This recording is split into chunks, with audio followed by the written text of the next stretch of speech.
당신이 찾던 지식교양? 공평한 뉴스, 국민의 시선? 파격적인 아이디어와 상상력으로 뉴스를 디자인하는 시선뉴스입니다. 모 온라인 게임에서 고수로 유명한 동수. 오랜 시간 게임에 투자한 만큼 상위권 레벨에 있는 동수는 소유한 아이템 역시 고가가 많습니다. 여느 날과 같이 게임 속 친구와 파티를 맺고 사냥을 나간 동수. 그러나 친구는 갑작스레 파티를 탈퇴하고 도망을 갔고, 이로 인해 동수는 몬스터들에 둘러싸여 죽음을 맞이했습니다. 그리고 죽음과 동시에 자신이 착용하고 있던 고가의 아이템이 모두 사라져버렸는데요. 이에 화가 난 동수는 도망간 친구에게 자신이 착용하고 있던 고가의 아이템 상당의 비용을 보상하라고 고소했습니다. 과연 동수는 손해배상을 받을 수 있을까요? 많은 사람이 즐기는 온라인 게임. 온라인 게임 이용자가 많아지면서 그 안에서 거래되는 고가의 아이템 또한 많아졌습니다. 이 사례 속 동수도 오랜 시간 게임에 투자해 고가의 아이템을 소유하게 됐는데요. 하지만 친구의 갑작스러운 파티 탈퇴로 인해 모든 것을 잃게 됐습니다. 이러한 경우 동수는 친구에게 아이템 비용을 보상받을 수 있을까요?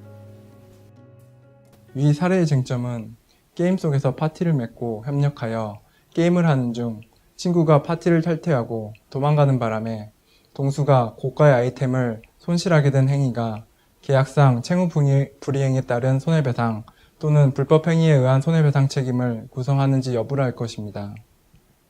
첫째, 계약상 채무 불이행에 따른 손해배상을 묻기 위하여는 게임 속에서 파티를 맺는 행위를 계약으로 보아야 하고, 계약의 당사자 간의 청약과 승낙에 따른 의사표시에 합치가 있어야 이를 계약으로 볼 수 있습니다.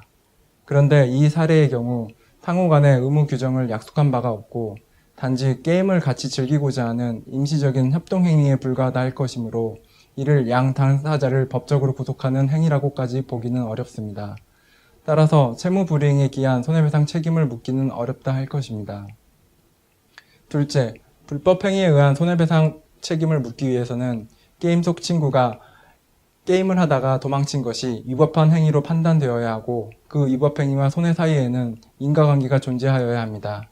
그런데 이 사례의 경우에는 게임 속 친구는 단지 자기 스스로 파티를 탈퇴한 것일 뿐, 게임 속 친구가 동수의 아이템을 훼손하거나 처분하는 등 직접적인 침해 행위가 있었던 것은 아니라 할 것이므로 이러한 행동 자체만을 가지고 위법하다고 보기는 어렵습니다. 또한 파티를 탈퇴하고 도망친 행위와 아이템이 손실된 행위 사이에 인과관계가 존재한다고 보기 어려운 측면도 있습니다.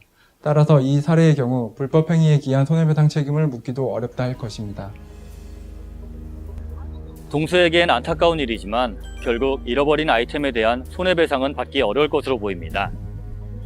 온라인 게임은 주로 익명하에 진행되기 때문에 종종 거짓으로 타인을 속이는 행위가 발생하곤 합니다.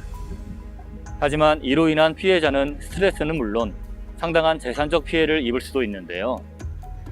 익명이 보장된다 하더라도 상대방을 존중하는 자세, 요즘 같은 세상에 꼭 필요한 자세가 아닐까요?